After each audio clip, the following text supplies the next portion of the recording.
देखो क्या है कि मैं भी उस समय इमरजेंसी में एक विद्यार्थी परिषद के कार्यकर्ता के नाते सारे के सारे इमरजेंसी जिस दिन लगी थी हम लोगों को पहले से सूचना मिल गई थी कि आप लोग रात को घर पे नहीं रहे।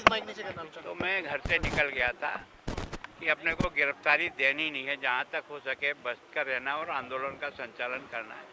लगभग 2 महीने के मैं बाहर रह कर के आंदोलन को जिस ढंग से भी संचालित करना, पेपर निकालना, कार्यकर्ताओं से मिलना, उनका हौसला बुलंद करना, उनके घर की व्यवस्था देखना, जो गए हुए हैं जेल के अंदर उसको किया। और मैं स्वयं भी 8 महीने अंदर रहा, क्योंकि हम DIR में थे तो हमारा भी सिक्योरिटी हो गया। उत्तर को मैं बरी बाहर निकल गया था। उसके बाद भी बाहर निकलने के बाद भी इमरजेंसी तो चल रही थी और गिरफ्तारी जिन लोगों की थी वो भी जेल में थे। तो लगभग उन सबको देखना, संभालना, आंदोलन को जो सत्याग्रह शुरू हुआ था उस सत्याग्रह को आगे बढ़ाना, तो एक तरह से वास्तव में न प्रेस बोलता सकता था, न कोई कुछ कर सकता था। कोर्ट भी लगभग नहीं के बराबर सी न्याय करने की स्थिति में रहे थे, दबदबा था। जनता और हमारे परिवार के लोग भी हमसे मिलने से कतराते थे कि कहीं इनसे बात करते हुए अगर पुलिस वाले देख लेंगे तो हमको भी पकड़ ले जाएंगे।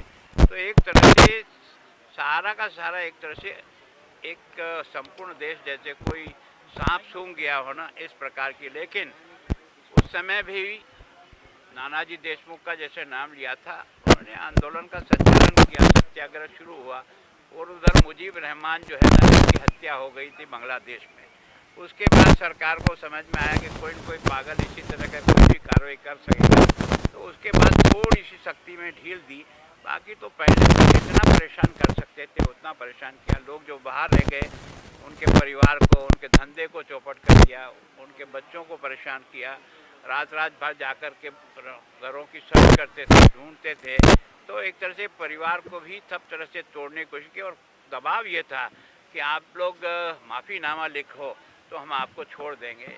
तो मैं सोचता हूँ कोई 1-2 लोग तैयार हुए होंगे, बाकी सब ने कहा कि नहीं, माफ़ीनामा नहीं लिख सकते, हमारी जान बाहर जा सकती है, शरीर जा सकता है, पर माफ़ीनामे के आधार पर बाहर जाने वाले लोग हम। आपकी सोशल मीडिया की जानकारी सोशल मीडिया से नहीं, हमने अधिकृत रूप से कागज पे दस्तखत कर दिए कि अब जो हाँ महापौर का चुनाव होगा, पहले जो व्यवस्था थी वो गुप्त मतदान की थी।